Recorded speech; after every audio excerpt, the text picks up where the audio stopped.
हो रहा होता है। तभी उसे आहट सुनाई देती है। वो देखता है तो वहाँ किसी की परछाई थी। धीरे धीरे उसके बिस्तर पर किसी के हाथों के निशान आ रहे थे, पर वहाँ कोई नहीं था। बच्चा डर के भागने लगता है। वो अपनी बहन के बगल में लेट जाता है, पर अचानक उसकी बहन के ऊपर से डरावना हाथ बाहर आता है। और फिर कौन था वो, भूत या चुड़ैल? आइए जानते हैं। कहानी की शुरुआत में हम देखते हैं कि सेल्वी अपने पति और बच्चों के साथ बहुत बड़े घर में रहती है, जहाँ वो चारों खुशियों से भरा जीवन बिता रहे थे। पर एक दिन सेल्वी के पति की मौत हो जाती है और सेल्वी भी आत्महत्या कर लेती है। पर ये सच नहीं था। सेल्वी के पति की मौत हार्ट अटैक से नहीं बल्कि किसी साये के कारण हुई थी। साया एक एक से सबको मारना चाहता था। इन सब में सेल्वी के दोनों बच्चे बच गए थे, लेकिन शक्ति को सिर में चोट आने के कारण वो कोमा में थी।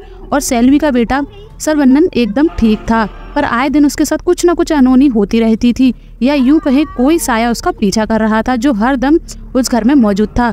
पर सरवनन कुछ नहीं कर सकता था। मौत की खबर सेल्वी के भाई तक भेजी जाती है। उसे बिल्कुल भी विश्वास नहीं हो रहा था कि उसकी बहन ने आत्महत्या की है। सरवनन और उसकी बुआ सेल्वी के घर जाते हैं, जहां सरवनन का भांजा डरते हुए बाहर आता है और वो उसे गोद में लेते हुए उसका नाम पूछता है। वो अपना नाम सरवनन बताता है। उसकी बुआ बोलती है, सेल्वी हमें भूली नहीं थी, देख उसने तेरा नाम अपने बेटे को दिया है। दरअसल सेल्वी ने अपने पिता के खिलाफ जाकर भागकर शादी की थी।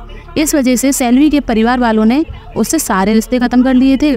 पर सरवनन अपनी बहन से बहुत प्यार करता था।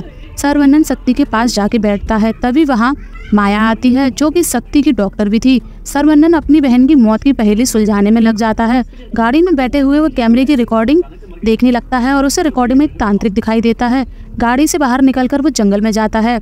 इधर रवि को गाड़ी में धुआं अंदर आने की कोशिश करता है। सरवनन को लगता है रवि डरकर भाग गया। कैमरे में उसे फिर से वो तांत्रिक दिखाई दिया। इधर उस बच्चे को बराबर साया नजर आ रहा था। सरवनन अपनी बहन की मौत की गुत्थी सुलझाने में लगा था। उधर सरवनन की बुआ को भी साया नजर आया और माया को भी साया नजर आ रहा था। रवि की लाश जंगल में पेड़ पर मिलती है। दरअसल उस रात रवि भागा नहीं था, वह उस आत्मा के द्वारा मारा गया था। वहाँ पुलिस भी आ जाती है। तभी सरवनन को वही तांत्रिक दिखाई देता है। वो उसका पीछा करता है, पर तांत्रिक भाग चुका था। सरवनन पुलिस के साथ जंगल के बीच बाबा की गुफा में आ जाते हैं, जहाँ डरावनी सी मूर्तियाँ थी। वही थाली में से सरवनन को फोटो मिलते हैं, जिसमें सेल्वी और उसके पति और रवि की फोटो थी। पर एक फोटो जो गायब थी वो थी पुलिस वाले की, और उस फोटो को बाबा पेड़ के ऊपर लेके बैठा था। सरवनन को कुछ डॉक्यूमेंट्स मिलते हैं, जिसमें मरने वाले की डेट सेम थी और जिनकी मौत होने वाली थी उनकी भी। वो जल्दी से अपने घर जाता है। उस शक्ति की पीठ पर वैसा ही निशान था जैसा बाकी मरे हुए और मरने वालों के शरीर पर था। जल्दी से शक्ति का कमरा माया के साथ मिलकर बदल देता है और इंस्पेक्टर के पास जाने लगता है, क्योंकि अगला नंबर उसी का था। इंस्पेक्टर भी आखिर मारा ही जाता है। तांत्रिक को भी पकड़ लिया गया था। तांत्रिक बताता है यह सब शक्तिशाली आत्मा बाघा का किया है। उसे अपनी आत्मा को सर्वशक्तिशाली बनाने के लिए जिस दिन माता की पूजा होगी और 10 साल के अंतर में अलग अलग लोगों की बलि चाहिए, जिनका जन्म एक ही दिन और एक ही समय पर हुआ हो। और कैसे सेल्वी ने अपने बच्चों को बचाया ये भी वह बताने लगता है, और कैसे सेल्वी ने अपने बच्चों को बचाने के लिए अपनी जान गंवा दी। वह राक्षस उसके पति को मारने के बाद उसका पति का रूप लेकर घर आया था। सेल्वी ने आईने में देखकर उसकी सच्चाई जान चुकी थी और उसने अपनी जान की परवाह ना करते हुए अपने बच्चों को बचाया। उस दिन बाघा को भगाते वक्त वो आत्मा तांत्रिक को मारकर उसका रूप ले लेती है और अपनी शक्तियों से सेल्वी की आत्मा को मुक्त करवा देती है। सेल्वी जाते हुए अपने भाई से बोलती है, मेरे बच्चों को बचा लो भाई।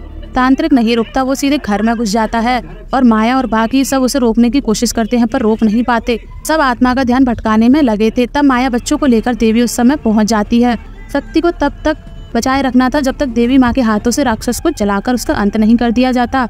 सरवनन शक्ति को लेकर राक्षस के अंदर चला जाता है। तांत्रिक में घुसी बाघा की आत्मा, तांत्रिक के भेष में बाघा की आत्मा भी उसके अंदर चली जाती है। सरवनन हर तरह से शक्ति को बचाता रहता है। शक्ति चढ़ते हुए राक्षस की आग के पास आ जाती है। उधर देवी माँ के हाथों से त्रिशूल चलाने की तैयारी हो जाती है।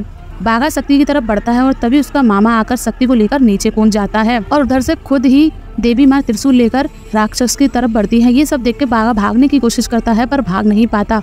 माता के द्वारा राक्षस का अंत हो जाता है और अब सब खुशी खुशी रहने लगे थे। नेक्स्ट स्टोरी आप कौन सी सुनना चाहेंगे हमें कमेंट्स बॉक्स में जरूर बताएं। अगर आपको कहानी अच्छी लगी हो तो लाइक सब्सक्राइब करना ना भूलें।